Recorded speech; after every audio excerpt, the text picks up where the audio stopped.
If you have ever had trouble getting your brain to settle down so you can go to sleep, What is that creaking? or got out of the car feeling like the Tin Man, or the next morning getting out of bed just being stiff and achy after a game or a practice, this video is for you. It's a complete, very quick post-skate restorative routine that you can use starting today.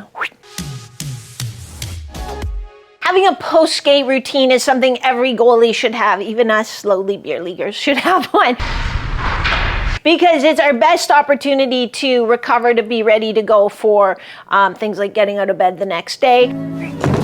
Or if you're, in a playoffs, in a tournament, that kind of thing, where you're playing games back to back and you don't have a lot of time to get set. You need to reset your body and reset your brain so that it's ready to go. And that's exactly what I'm going to walk you through today. Common mistake people make after a skate or a game is they are too aggressive. They want to, I'm going to stretch this out, or this is tight and I need to stretch it, or I'm going to get the massage gun and beat the shit heck out of my muscles. That's not what we want to do. Think of like when you've had a really bad day at school or work or whatever, and you just come home and then your mom and dad or your spouse or whatever is like, what about this? Did you do that? What about that? And you're like, oh my, I just need to sit in my room for 5 minutes and just... That's what our muscles are like too. So they've been through the battle already. We don't need to get in there and start yanking on them. We want to be like, oh, you had a bad day at school? Let me give you a hug. Let me make you some ice cream with corn syrup on it just to make you feel better. Did you eat ice cream with corn? Are you of my vintage? Ice cream with corn syrup was a total thing. And your mom would just let you corns. Drop a comment below if you even know what the joys of ice cream and corn syrup. I'm not saying eat ice cream and corn syrup now, but it was delicious. And that's what first thing that popped to mind when it's like you've had a bad day at school. Your mom will give you ice cream and corn syrup. So here's the ice cream and corn syrup workout for your muscles when they get off the ice. It's not eating ice cream and corn syrup, I promise you. Let's get down. Before I start walking you through this routine step by step, drop a comment below. Let me know, do you have a post-skate restorative routine? What does it look like? How does it make you feel? What's the difference? Or if you're in one of my programs where I give you the routine to follow, let me know the difference it made before you started using it and after you started using it. Because what I hear from you guys is, number one, the next day, getting out of bed where you might just be a little stiff in your hips. It just feels like nothing at all. The other big benefit I hear is, especially when a game is at nighttime and then you're kind of going home and trying to settle into bed, it's just like, hey, my brain is just so much more relaxed to settle in and go to bed. So drop a comment, let me know what your experience has been. We're gonna start with a foam roll. Now you could use a massage gun, but just very gentle. And I don't even use the lacrosse ball. If it's all you have, okay, but again, you have to be gentle. So we wanna go in and do sort of a flushing, restorative type of massage. We don't wanna be in there, grinding in that deep tissue type of massage. So the areas that we're gonna get, and if you have specific areas that always give you trouble, you can add those in as well. We want this to be quick and easy, so we're just gonna spend 30 seconds on each area. But the areas we're gonna get are the adductors. I usually kind of break it up into the outer third, middle third, inner third.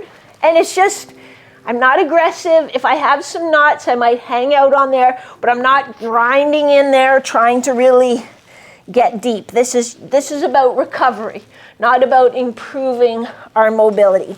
So we're gonna get the adductors, we're gonna get the borders of our IT band. So not right in the middle. It's a thick connective tissue sheath. It's meant to be that, so we're not really gonna get on there, but we're gonna be at the back border where it joins our hamstrings.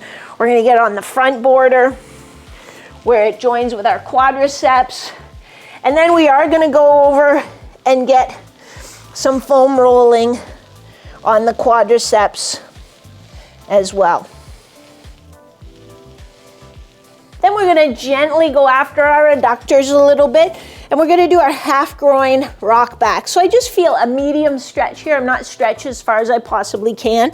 And then I'm just gonna sit back, and I feel that stretch get a little deeper as I sit back.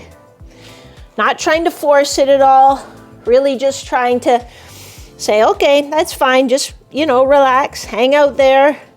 come forward again, come back. Just nice and easy. And you'll do about 6 on each side, holding for about 5 seconds when you come back, and then just rocking forward, coming back, holding for 5 seconds. Then we're gonna go into a static stretch that we talked about last week in the video. And this is gonna be a half groin, but with a rotation. And we're gonna hold for about 30 seconds on each side. So with a rotation, I just mean I'm gonna rotate away from that leg for about 10 seconds. Then I'm gonna come right into the middle for about 10 seconds. And then I'm gonna rotate towards that foot. And you're gonna feel that target different points, areas of the adductors. Never aggressive, never so it's uncomfortable. So if I got way over here and I'm like, ooh, that's a really good stretch, that's a signal for me to come back a little bit so that it just feels kind of like a mild medium stretch. 30 seconds on each side in total. And then the last one we're gonna do is just this passive groin stretch with my legs on the wall. So I'm sitting right next to the wall. I'm flipping up so that my bum is at the wall, and then I'm just letting my legs fall out just to their passive range of motion. I'm not trying to use my muscles to get wider. And then I'm gonna take my arms overhead to sort of open up my chest a little bit.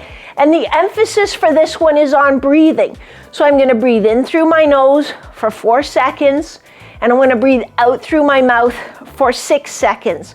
So breathing in through your nose, 2, 3, 4, and then breathing out through your mouth, 1, 2, 3, 4, 5, 6.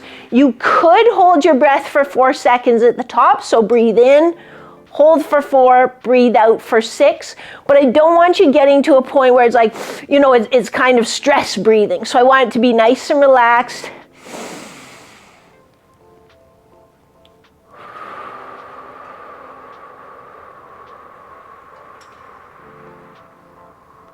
And thinking of expanding my rib cage as I breathe in, not necessarily flaring my ribs up.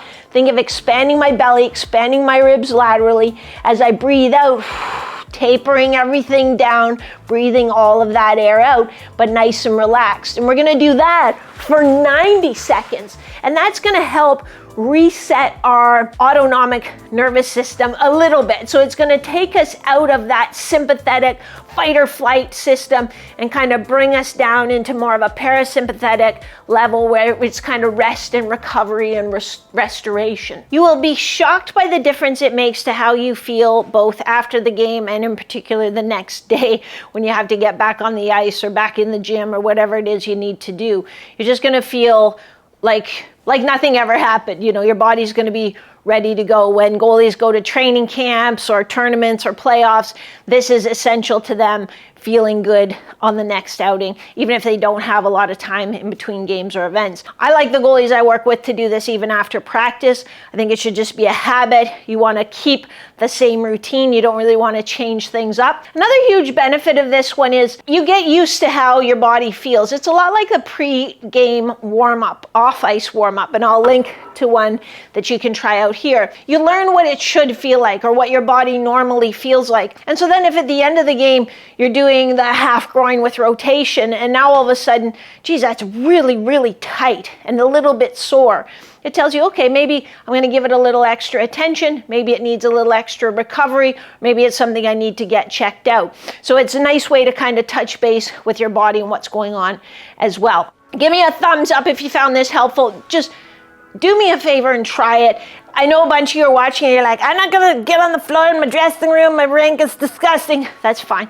I don't do it at the rink either. I come home and I do it. You wanna do it as soon as you can when you come off the ice, but okay, so maybe it's an hour before you get home. Still do it. Still try it and see the difference it makes. And then come on back and drop a comment to let me know.